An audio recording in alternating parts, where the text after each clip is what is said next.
ওই মোকলেস, হ্যাঁ ভাইজান। 1 লিটার দুধ আর 1 প্যাকেট সিগারেট দাও। কি 1 লিটার দুধ আর হইলো সিগারেট, 420 টাকা দেন ভাইজান।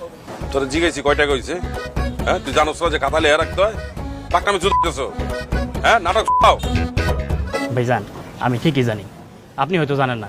খালুজান কইছে হ্যাঁ অনুমতি ছাড়া কোনো বাকি দন যাব না। আপনি খালুজানে ফোন দেন, তাইলেই তো হয়। আচ্ছা ঠিক আছে, তুই এক কাজ কর, আমার নাম লেখা একটা খাতা খোল আর 1 লিটার দুধ আর সিগারেট দে। আচ্ছা তাহলে নতুন কথা বলতেছি। ডাই মানিক। এই না রে, কি লেখছিস? ডাইল মানিক লেখছিস? আমার নাম কি ডাইল মানিক?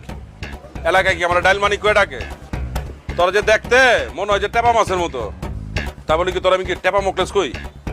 হ্যাঁ ভাইজান সবাই তো আপনার ডাইল মানিক এই ডাকে, আর আপনি বলে খালুর ট্রাক ডাইলের গোডাউনে ঢুকাই দিয়েছিলেন, এরপরে বলে ডাই খাইয়া ট্রাকের দাম তুলছিলেন, এই লেখার মনে রাখুন, এই লেখা নামটা লিখছি।